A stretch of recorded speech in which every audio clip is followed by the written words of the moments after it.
Fala galerinha, show do curso Biomed. Estou aqui para falar para vocês sobre especiação alopátrica. O que é especiação? É a formação de novas espécies. Alopátrica, alo, diferente, pátria, lugar.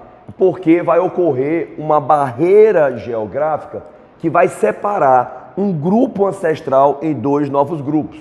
Essa barreira geográfica pode ser uma cadeia montanhosa, pode ser um rio, pode ser um lago, desde que essa separação pegue esse grupo ancestral e divida em dois novos grupos. Entendam, nessa população ancestral eu já tenho uma diversidade de indivíduos.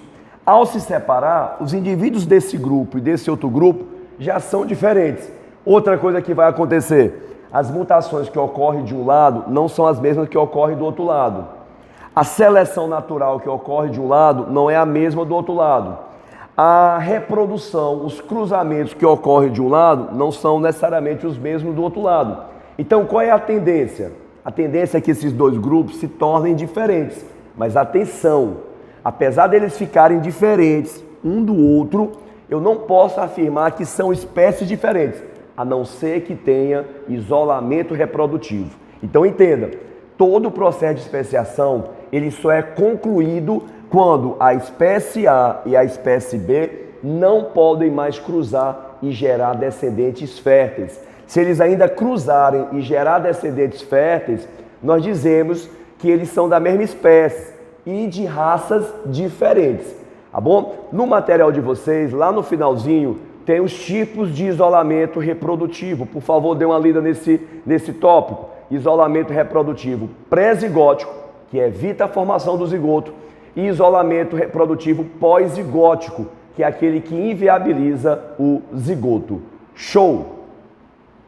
Agora nós vamos falar, pessoal, aqui do curso Biomed, sobre a especiação simpátrica. Sim mesma, pátria área, ou seja, não tem isolamento geográfico. A especiação, a formação da nova espécie, ocorre na mesma área, tá bem? Sem barreira geográfica. Então vamos lá.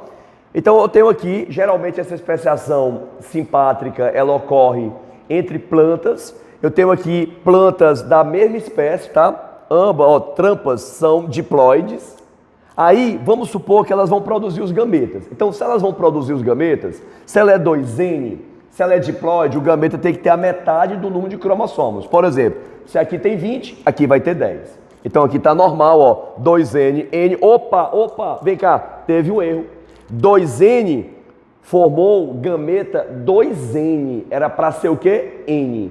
Agora vamos ver as possíveis combinações. Se eu juntar gameta N com gameta N, dá o quê? 2N, continua sendo da mesma espécie. Se eu juntar N com 2N, vai dar o quê? 3N. Eu coloquei para vocês que é estéreo. Por quê? Fique atento, aluno Biomed. Porque para formar gametas, é necessário ocorrer meiose, no caso das plantas, para formar esporos. E na meiose, os gametas têm que formar pares. Se aqui é 3N, como é que eu vou formar pares com 3? Então, toda vez, fique atento, anota isso, toda vez que for 3N, 5N, 7N, vai ser uma espécie estéril. Na verdade, não é uma nova espécie, é um indivíduo híbrido estéril, porque não forma pares, tá bom? Agora, olha só, olha cá. E se eu juntar o gameta 2N com 2N? Opa, 2N com 2N dá 4N. Se é 4N, é fértil, porque pode sofrer meiose. N, ó, 2 com 2, tá bom? Se são 4 cromossomos, junta 2, forma pares, tem meiose, produz esporos, produz gametas, formou uma nova espécie. Esse exemplo que eu dei para vocês, anota aí, é chamado de poliploidia, que é um caso de mutação cromossômica numérica entre plantas, tá bom? E eu formei uma nova espécie na mesma área da espécie ancestral, sem ocorrer isolamento geográfico. Show!